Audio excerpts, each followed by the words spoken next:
Boa noite. Boa noite, queridos. Vamos já procurando os nossos lugares. Calma. Vai chegar. Vamos. Tá valendo.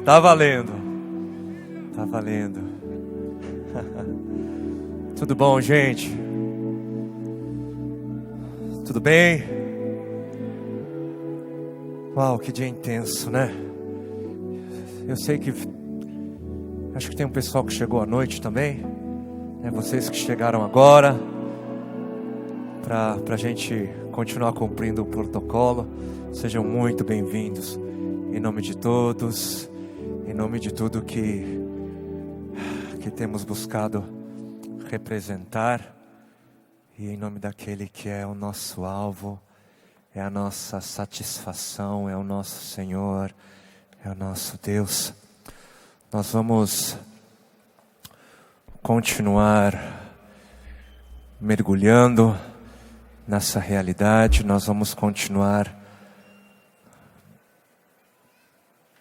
a prestar atenção àquilo que Ele tem ainda a nos dizer nessa noite. Eu acho que a gente está chegando ainda com o microfone. Eu preciso de um pouquinho aqui em cima também, por favor. E enquanto a gente espera o som chegar, eu queria te convidar já a abrir a sua Bíblia em Mateus, no capítulo 6.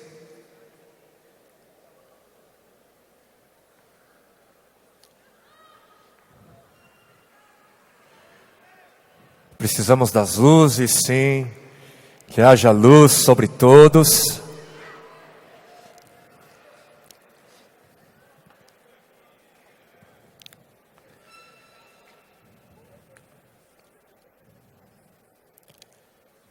Vamos ler Mateus, capítulo 6, a partir do versículo 5.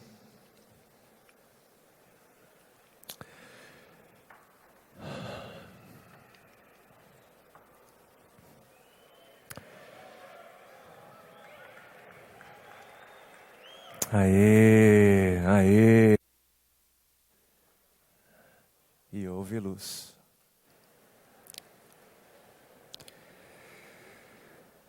Mateus capítulo 6, a partir do versículo 5, assim nós lemos na sua palavra. São palavras do Senhor Jesus. E quando vocês orarem, não sejam como os hipócritas. Eles gostam de ficar orando em pé nas sinagogas e nas esquinas, a fim de serem vistos pelos outros.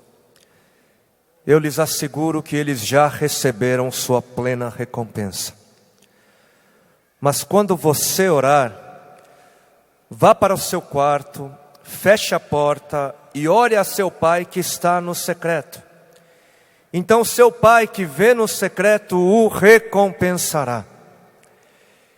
E quando orarem, não fiquem sempre repetindo a mesma coisa como fazem os pagãos. Eles pensam que por muito falarem serão ouvidos. Não sejam iguais a eles, porque o seu pai sabe do que vocês precisam antes mesmo de o pedirem. Vocês orem assim: Pai nosso que estás nos céus, santificado seja o teu nome. Venha o teu reino, seja feita a tua vontade, assim na terra como no céu. O pão nosso de cada dia dá-nos hoje, perdoa as nossas dívidas assim como perdoamos aos nossos devedores, e não nos deixes cair em tentação, mas livra-nos do mal, porque teu é o reino, o poder e a glória para sempre. Amém. Pois se perdoarem as ofensas uns dos outros, o Pai Celestial também lhes perdoará. Mas se não perdoarem uns aos outros, o Pai Celestial não lhes perdoará as ofensas. Portanto, eu lhes digo, não se preocupem, não andeis ansiosos com suas próprias vidas, quanto ao que comer ou beber, nem com os seus próprios corpos quanto ao que vestir. Não é a vida mais importante do que a comida e o corpo mais importante do que a roupa? Observem as aves do céu, não semeiam, nem colhem, nem armazenam em celeiros. Contudo, o Pai Celestial as alimenta. Não tem vocês muito mais valor do que elas? Quem de vocês, por mais que se preocupe, pode acrescentar uma hora que seja à sua vida? Por que vocês se preocupam com roupas? Vejam como crescem os lírios do campo. Eles não trabalham nem tecem. Contudo, eu lhes digo que nem Salomão, em todo o seu esplendor, vestiu-se como um deles. Se Deus veste assim a erva do campo, que hoje existe e amanhã é lançada ao fogo, não vestirá muito mais a vocês, homens de pequena fé? Portanto, não se preocupem dizendo que vamos comer, ou que vamos beber, ou que vamos vestir. Porque os pagãos é que correm atrás dessas coisas. Mas o Pai Celestial sabe que vocês precisam delas. Busquem, pois, em primeiro lugar o reino de Deus e a sua justiça, e todas essas coisas lhes serão acrescentadas. Portanto, não se preocupem com o amanhã, porque o amanhã se preocupará consigo mesmo.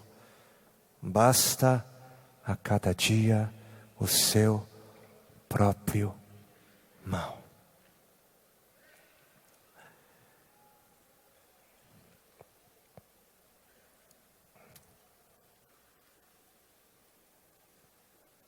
Pai,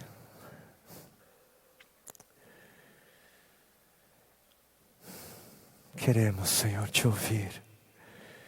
Queremos te ouvir. Queremos que o Senhor nos alcance. Pedimos, Senhor, clamamos pelo pão, clamamos pela intervenção, clamamos, Senhor, pelo teu bradar, pelo teu sussurrar, clamamos, Senhor, pela manifestação da tua graça, do teu amor por nossas vidas e pelas vidas dos outros que estão lá fora. Isso tudo em nome de Cristo Jesus. Amém. Amém.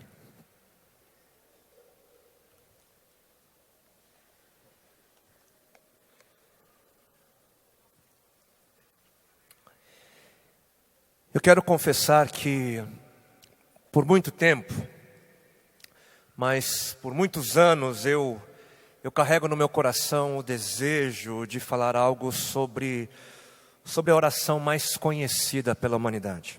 Essa oração. Só que eu sempre fugi. Eu sempre fugi de ter de falar algo sobre o Pai Nosso, porque eu sempre desconfiei. Em algum lugar dentro de mim eu sempre soube que havia uma magnitude, que havia uma grandeza eterna por detrás dessa simples, porém profunda oração.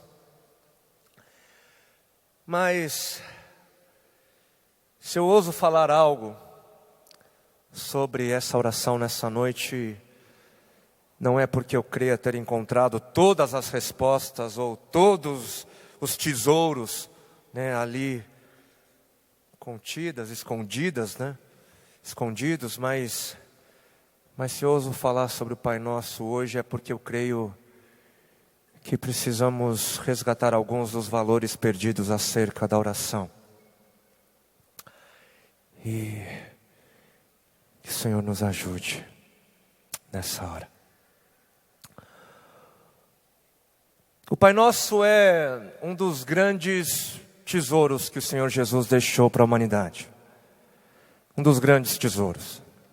Nessa oração a gente encontra todas as razões para se orar, todas as necessidades, tudo que diz respeito à vida, à criação, A gente encontra ali todas as diretrizes quanto aos clamores, né, dos homens.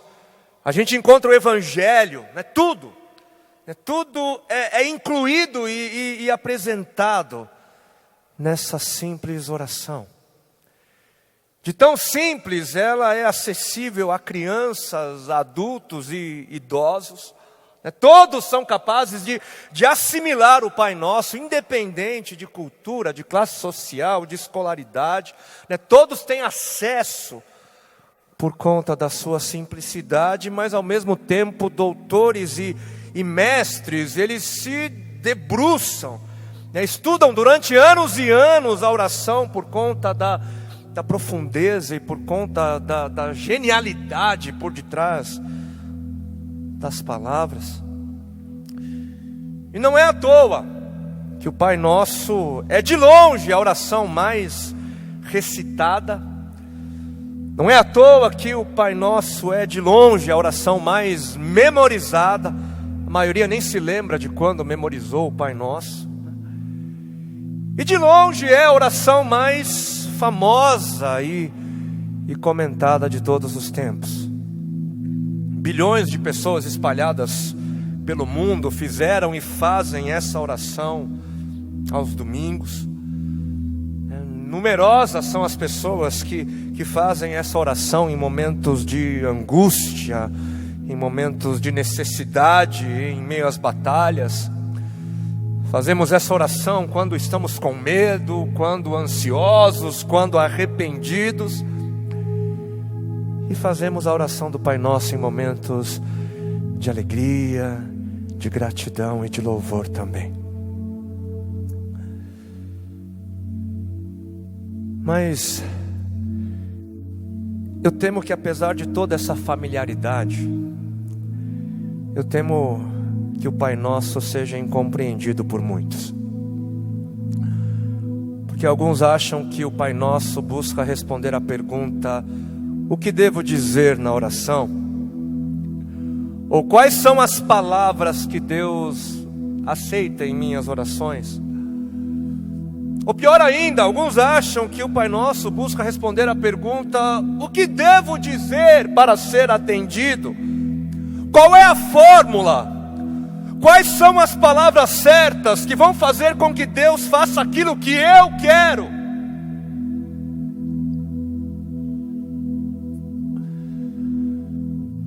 Uma regra básica para a compreensão de qualquer texto é conhecer o seu contexto.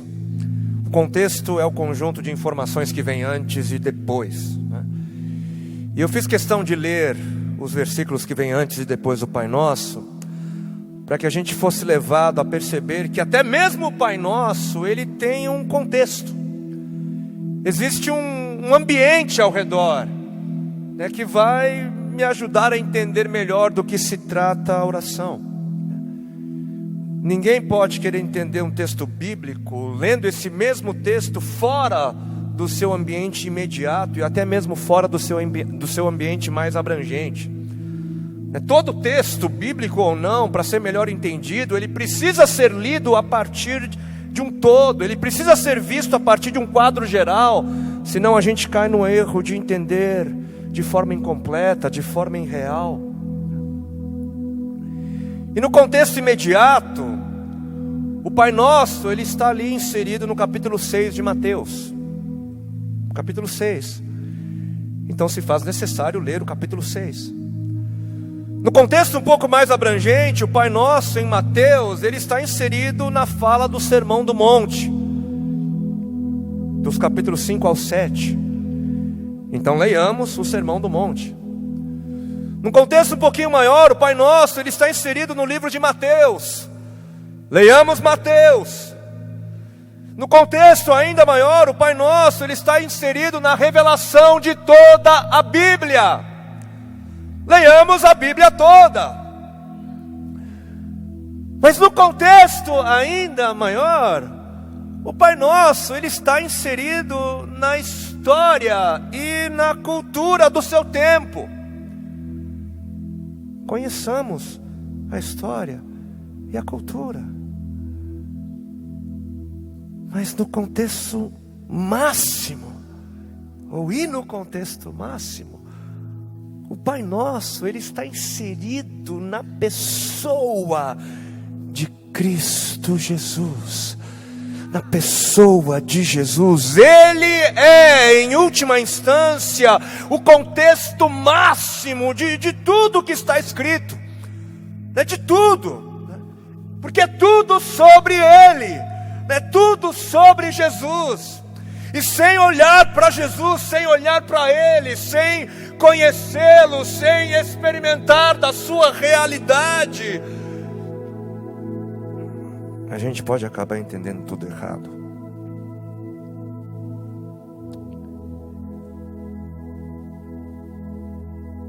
Então, conheçamos a Jesus. Ninguém pode fugir disso. Se você quer compreender o que está sendo revelado, não podemos fugir disso. No contexto imediato do capítulo 6 de Mateus, nós vamos ver um pouquinho antes, no versículo 7, o Senhor nos alertando quanto ao erro de confundirmos o nosso Deus com os deuses pagãos. Vemos o Senhor dizendo que não devemos adotar a mesma conduta pagã da prática de orações repetitivas e mecânicas. Versículo 7 de Mateus 6, o Senhor ali nos disse: quando orarem, não fiquem sempre repetindo a mesma coisa, as mesmas palavras, de forma mecânica, sem coração, de forma automática, como fazem os pagãos. Eles pensam que é por muito falarem, eles pensam que é por falarem, por falarem e falarem e falarem, as mesmas palavras serão ouvidos. Versículo 8: não sejam iguais a eles, porque o seu Pai sabe do que vocês precisam antes mesmo de o pedirem.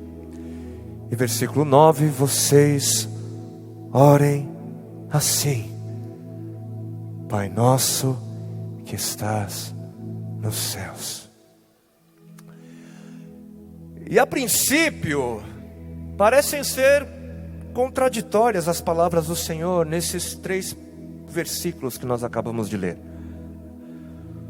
Parece que aqui há uma contradição, porque primeiro o Senhor, ele nos exorta a não ficarmos sempre repetindo as mesmas palavras como fazem os pagãos no versículo 7, mas logo na sequência, no versículo 9, ele parece estar nos dando palavras para serem repetidas na oração. Parece que é isso que ele está fazendo. E agora? Obviamente não há contradição. A ordem para não orarmos a Deus como se ora a um Deus pagão continua valendo. Isso ainda vale para os dias de hoje. E diante dessa ordem eu sou imediatamente levado a examinar melhor o que o Senhor quis dizer no versículo 9. Eu sou imediatamente levado a examinar de forma mais cuidadosa. Porque ali o Senhor nos disse: vocês orem assim. Vocês orem assim. E não vocês digam isso ou repitam essas palavras. Não foi isso que ele disse. Ele disse: vocês orem assim. Mas o que é orar? O que é oração? Orar com certeza envolve palavras, sim. Orar também é dizer, como nos ensina Lucas, capítulo 11, versículo 2 do capítulo 11. Mas orar também é ouvir. Orar é ouvir também. A gente fala, mas o Senhor fala também. E se Ele fala, é necessário parar. Para quê? Para que a gente possa ouvi-lo. Gente que só fica falando não ouve. Precisamos parar para ouvir, porque Deus também tem o interesse de falar. Ele tem o interesse em falar aos nossos corações por meio da oração. E mais, orar além de falar e ouvir, orar além de ser um diálogo, orar também é estar.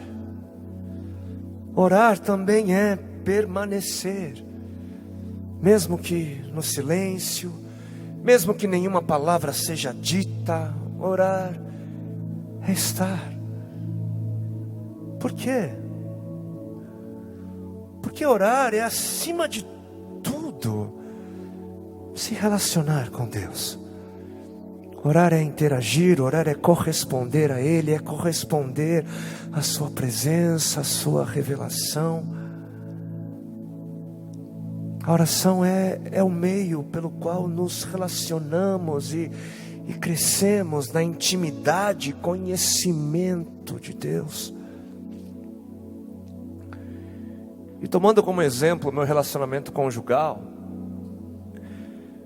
eu posso muitas vezes não dizer uma palavra à minha esposa enquanto a gente está no quarto, ou enquanto a gente caminha pelo parque de mãos dadas.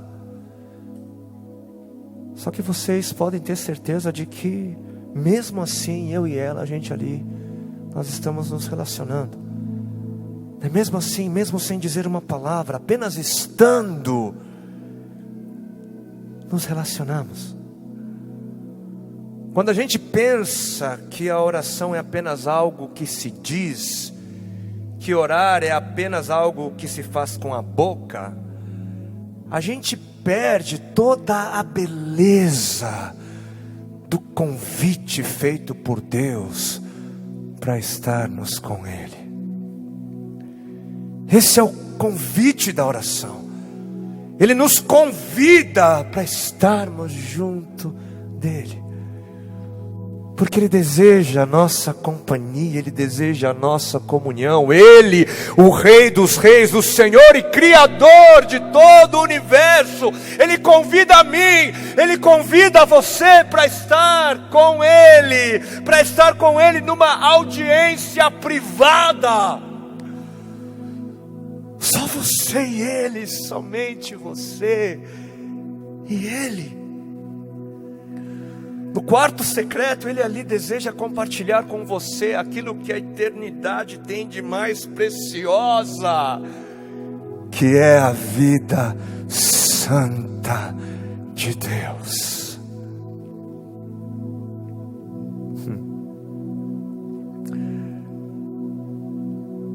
Olha só, usando mais uma vez o meu relacionamento conjugal como um exemplo, uma analogia. Eu posso passar tempo com a minha esposa junto aos meus amigos, junto aos familiares. Eu posso passar tempo com a minha esposa junto aos irmãos da igreja. Mas no quarto secreto, eu levo ninguém. Ninguém. Por quê? Porque é no quarto secreto onde a nossa intimidade é desfrutada e compartilhada. É lá. É lá. E foi lá no quarto secreto, no lugar onde eu levo ninguém. Foi lá onde os meus 2 filhos foram gerados. No quarto secreto, no lugar de intimidade com Deus, a vida de Deus é compartilhada, a vida de Deus é gerada em nós, e através de nós,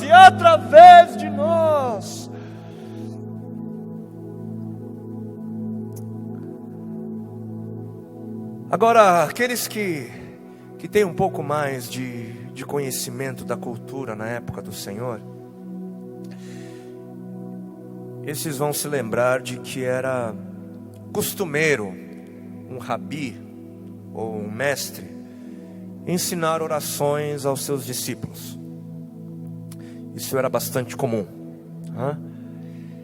E nessas orações ensinadas pelos mestres, esses mestres, eles não tinham a intenção de apenas colocar palavras nos lábios dos seus discípulos, mas os mestres, eles tinham a intenção de trazer ensinamentos também por meio dessas palavras. Cada palavra, cada frase era formada com o propósito de gerar reflexão e sabedoria.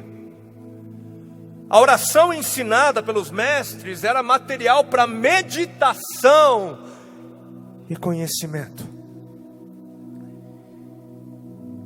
E o mestre dos mestres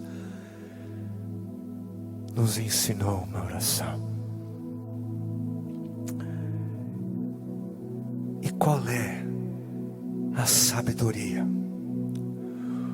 Com qual conhecimento devemos interagir? Qual é a reflexão que devemos fazer ao orarmos a oração que o Senhor nos ensinou?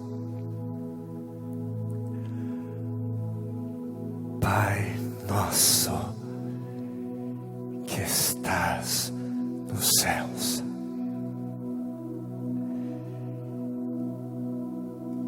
Interagimos com a sabedoria, com o conhecimento de que Ele é Pai, Ele é nosso e Ele está nos céus. E céus aqui é a dimensão da morada de Deus. E para os judeus, os céus significavam a realidade que os cercava. Para eles, a realidade dos céus estava em todos os lados, ao nosso redor, próximo. Esse era o conceito judaico de céus, e não aquilo que a gente pensa como céus, lá em cima, lá longe, não. Perto está o Senhor daqueles que o invocam, porque os céus estão ao nosso redor, porque a realidade de Deus está próxima, está ao nosso redor, Ele está perto. E logo de início nós somos levados à razão do porquê devemos, do porquê podemos orar, do porquê podemos. Logo de início a gente é levado a entender o porquê que Deus desejaria estar conosco.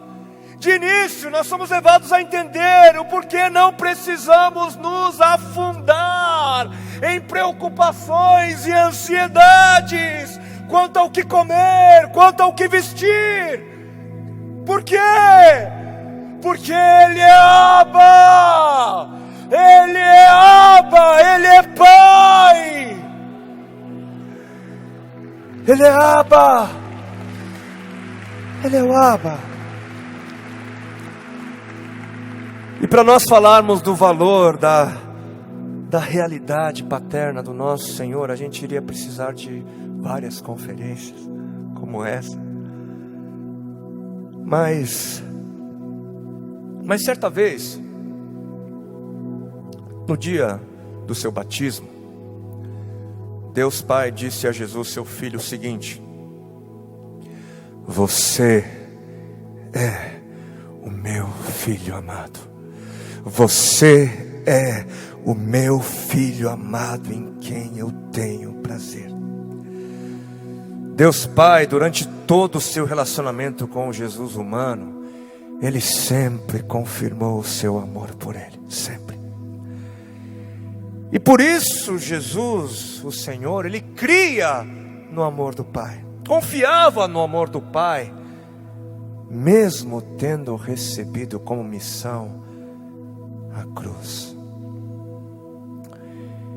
E eu não creio que Jesus teria permanecido na cruz se Ele não cresce no amor do Pai. Eu creio que foi a realidade inabalável do amor do Pai que deu todas as condições para o Filho permanecer na cruz.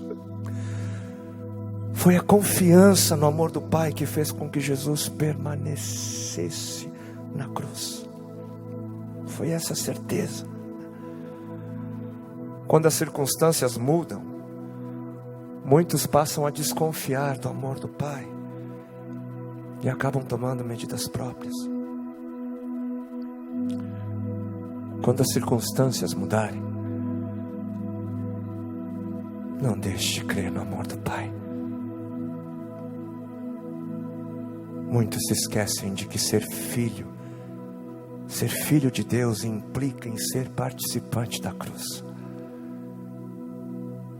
Só que quando estamos fundamentados, firmados no amor inabalável do Pai, a cruz em nossas vidas não grita mais alto do que a voz do Pai que brada do alto: você é o meu filho amado, você é a minha filha amada em quem eu tenho prazer. As circunstâncias, elas podem mudar, o estado dos nossos corações podem mudar, mas o seu amor dura para sempre. Permaneça, espere. Ele é Pai, Ele é Pai, e Ele te ama.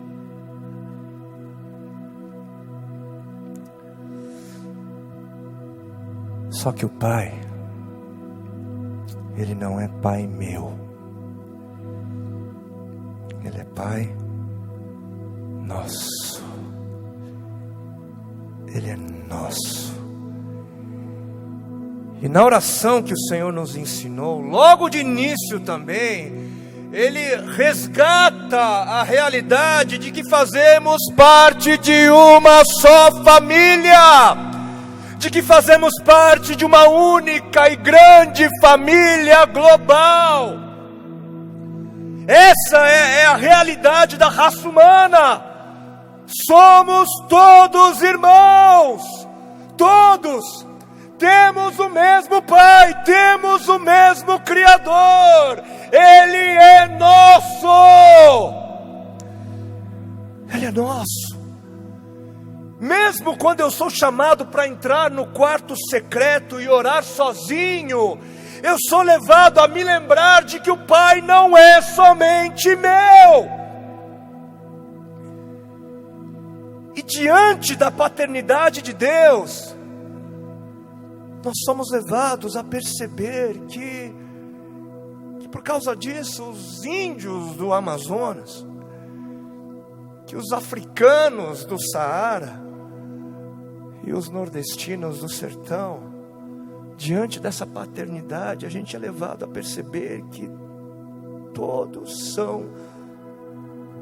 eles todos são nossos irmãos, o tanto quanto aqueles que já dizemos ter. São tão irmãos quanto aqueles que nós dizemos já ter, já possuir. Os excluídos desse mundo, os miseráveis, né, os samaritanos dessa terra, todos são tão nossos irmãos quanto os nossos pais e os nossos filhos. Essa paternidade de Deus que vai me dizer que Ele me ama o tanto quanto Ele ama o outro, que não é outro, mas que é meu irmão, é minha irmã, é minha família, é carne da minha carne, sangue do meu sangue. O Pai Nosso, Ele vai nos lembrar de que o nosso sobrenome não é mais Som, não é mais da Silva, nem de Oliveira, mas é de Cristo, somos de Cristo.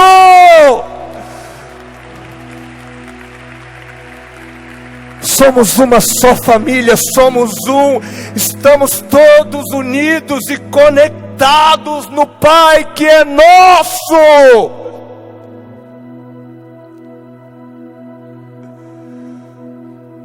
Porque somos uma família. pão não é meu. Porque somos um só corpo, interligados. O pecado não é meu, é nosso. As lutas são nossas, as necessidades são nossas, as tentações são nossas, o inimigo é nosso, as tristezas, as alegrias, o choro e o sorriso, tudo nosso. Não foi à toa que Jesus se fez homem, se tornou um de nós, se uniu a nós, a nossa realidade. Ele se fez homem para que a sua vitória pudesse ser a nossa vitória. Ele veio desfazer o nosso pecado em Adão. O pecado é tão nosso que o pecado de Adão foi o meu, foi o seu pecado também.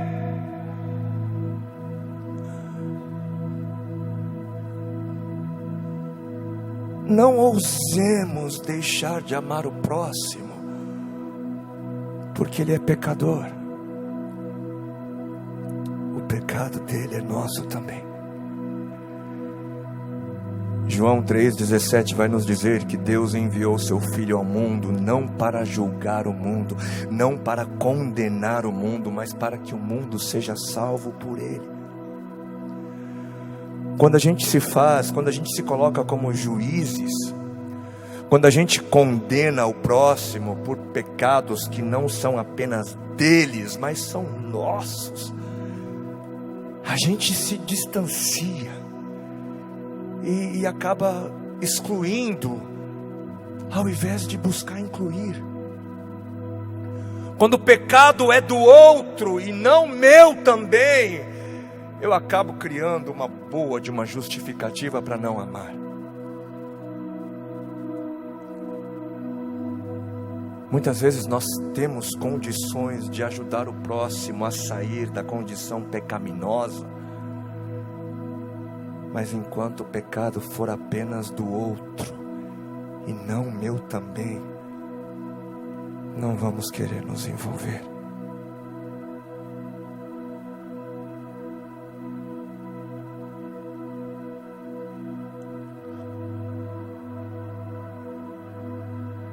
O Pai é nosso, e porque o Pai é nosso, o pão é nosso também. Porque o Pai é nosso, o pão não pode ser meu. Porque o Pai é nosso, o pão não pode ser de poucos. Existe uma razão do porquê o Pai Nosso está inserido no Sermão do Monte. Porque o Sermão do Monte, ele retrata a essência do reino de Deus. E no reino de Deus, as necessidades básicas dos filhos, pão, são supridas no amor e na bondade do Pai. No reino de Deus, pão é algo certo, é algo garantido pelo Pai. Quando o reino de Deus vem, a fome vai. Quando o reino de Deus vem, a morte vai. Até as aves recebem pão sem ter de juntar. Não faria sentido os súditos do reino do amor não receberem pão também. Quando o Senhor é o nosso pastor, nada nos falta, nada. Deus não deixa faltar pão na sua mesa de banquete, não deixa. Só que pão, obviamente, não é conta na Suíça, né?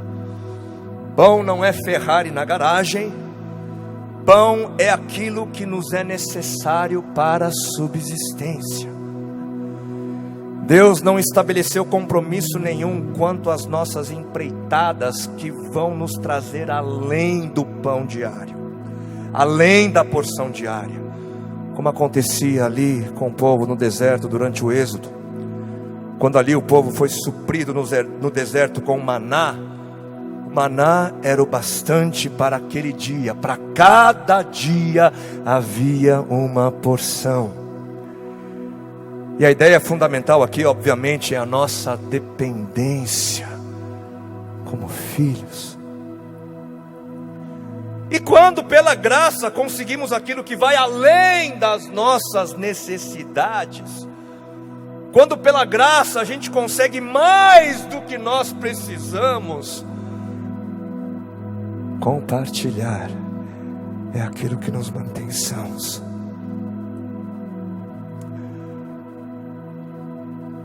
Em meio à seca no sertão,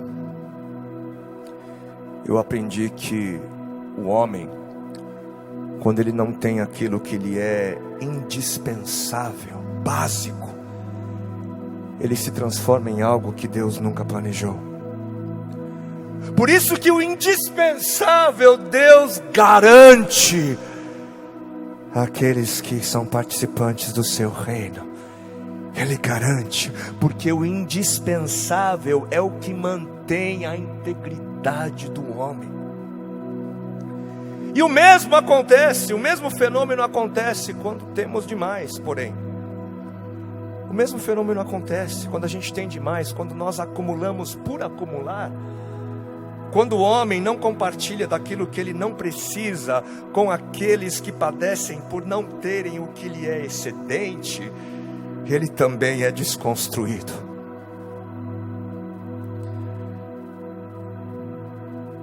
Viver na realidade do Pai Nosso, diante do pão que é nosso,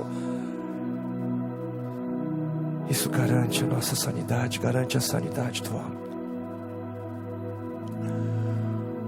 O problema da fome do mundo não é um problema da falta de recursos no planeta, mas é um problema da ganância do coração do homem, cristão ou não. No Brasil, o problema da fome, da sede, da saúde, da educação, da moradia e do lazer, essas questões não são questões de falta de soluções. O problema não é falta de recursos, mas isso é porque tem muita gente querendo fazer do pão algo só seu.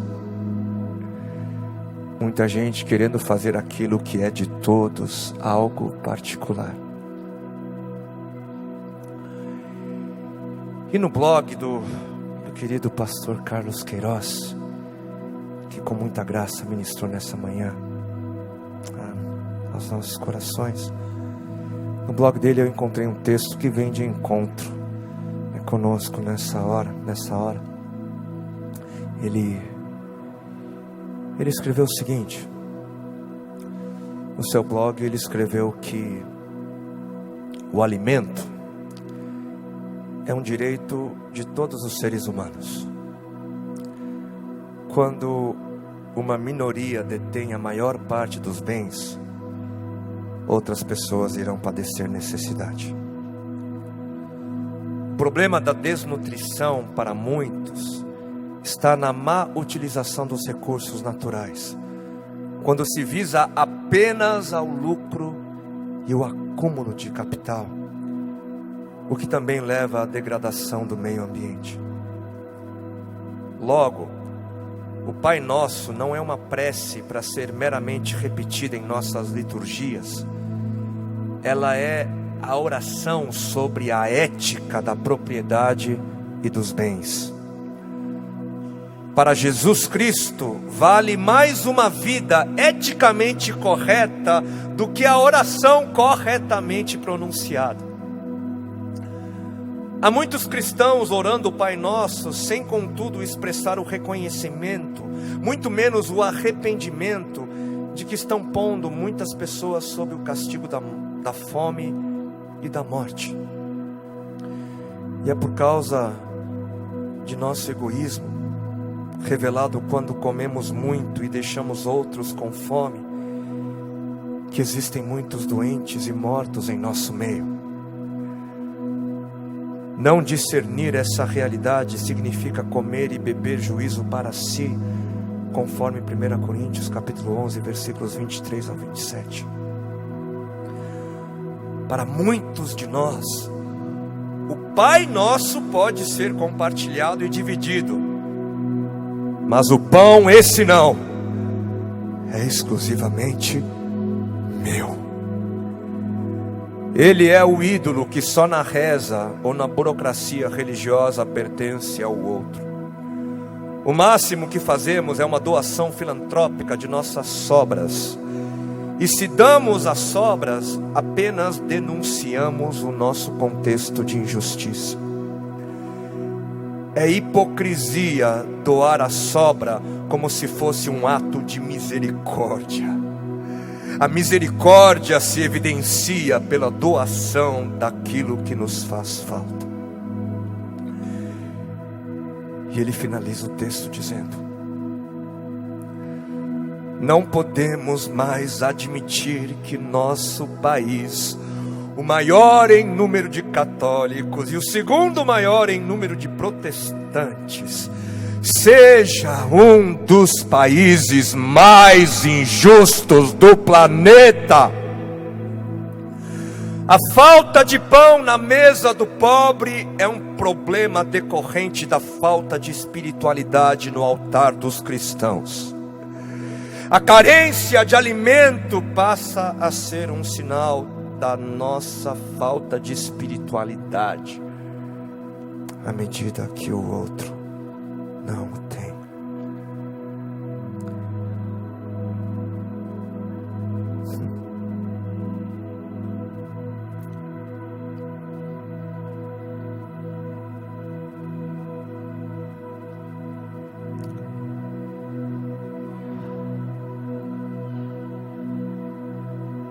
Eu não sei o que é o Evangelho para você, o que ele significa para você, mas algo me diz que quando nós vivemos diante da revelação do Pai, que é nosso, quando nós vivemos essa realidade, isso é boa notícia para os bilhões e bilhões de pessoas famintas de pão nesse mundo.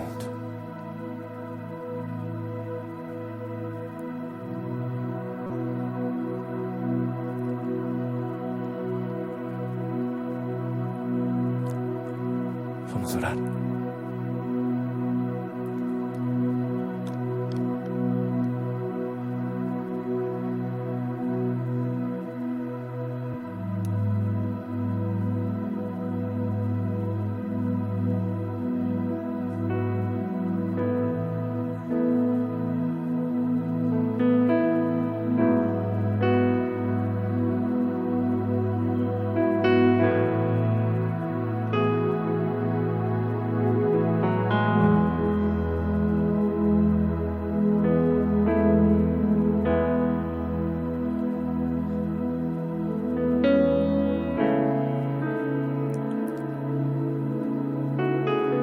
Vocês orem assim.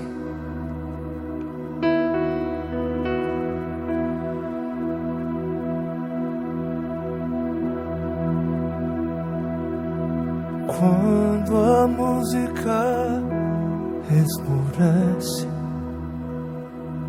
e o resto desaparece, simplesmente a te mexer.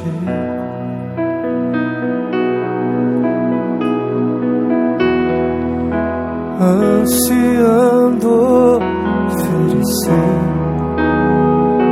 algo de valor, abençoar teu coração.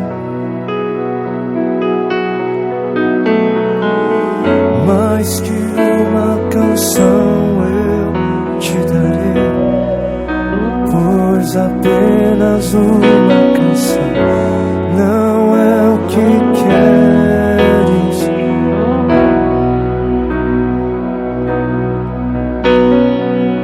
Mais profundo buscar, Senhor, do que os olhos olhos podem ver. Queres meu coração.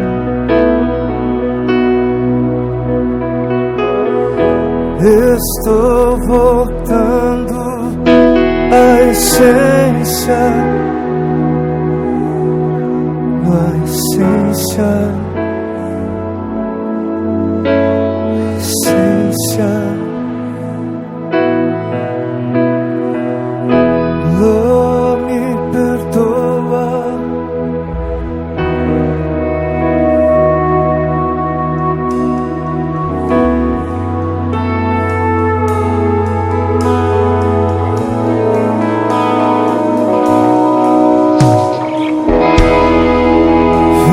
Imensurável valor, ninguém pode expressar quanto és digno.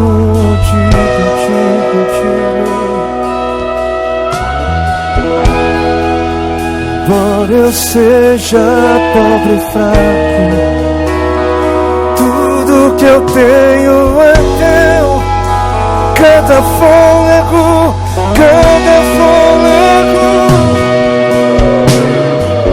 mais que uma canção eu te darei.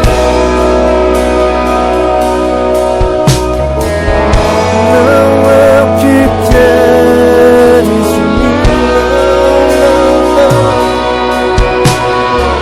Mais profundo busca o Senhor.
Vibramos, Senhor, com a realidade de que o Senhor é o nosso Pai. Oh, está perto de nós.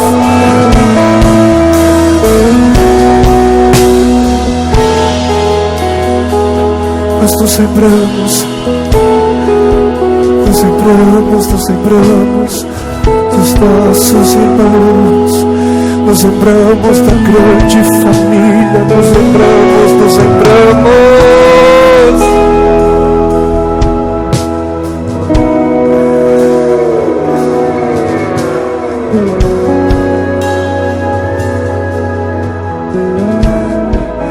Que teu reino de paz, de alegria no espírito, de amor, de cuidado, venha, venha, venha, venha.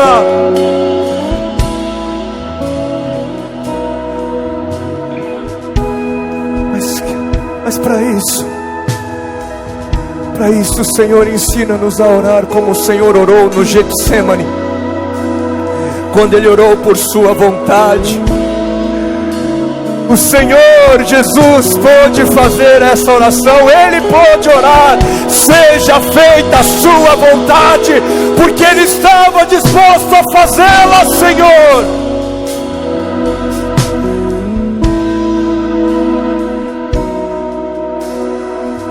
Obrigado porque o Senhor nos chama a ser participantes quanto à vinda da realidade do Teu reino, quanto à manifestação da realidade do Teu reino. O Senhor nos chama para sermos participantes da realização da Tua vontade nessa terra.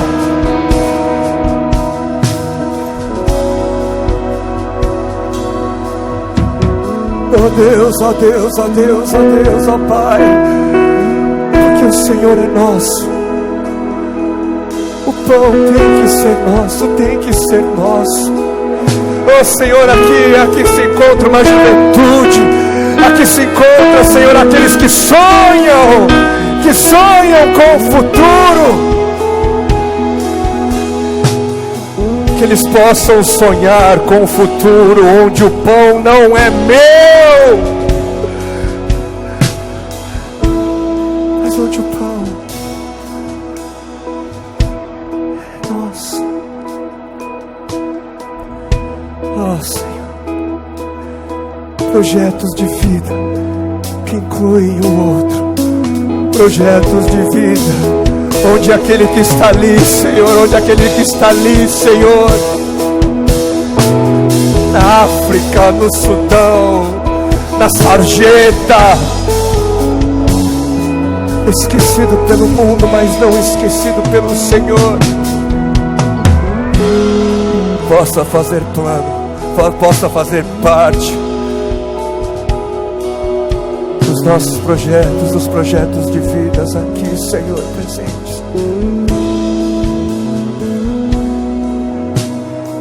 É a oração dos filhos, é a oração, Senhor, é a nossa oração, que o Senhor seja santificado. E quando o Teu reino vem, quando a Tua vontade é feita, quando o pão é nosso, o Teu nome é santificado, santificado, exaltado, exaltado, exaltado, exaltado.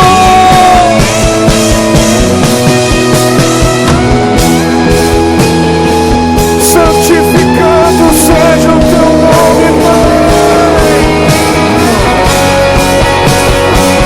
Senhor nosso Deus,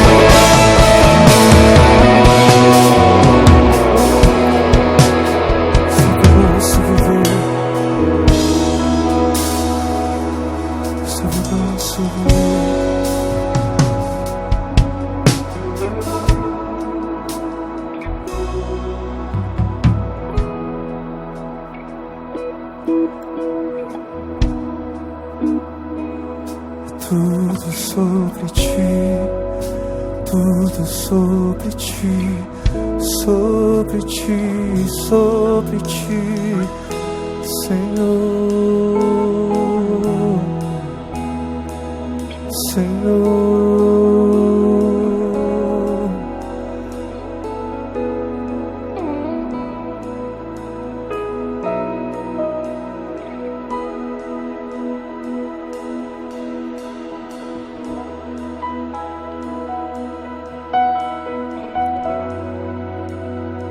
Teu poder, Tua